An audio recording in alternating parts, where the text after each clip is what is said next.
oldu baba? Niye çekiyor? Öyle. Havası da çek bari.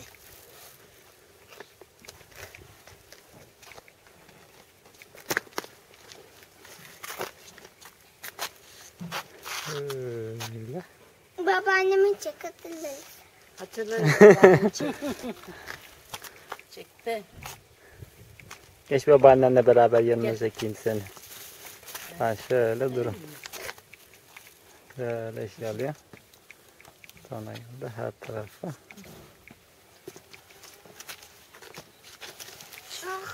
Anne şu otumu falan Dedene aldı mı? gösterirsiniz. Biz burada dur. Kağıtlarım oldu.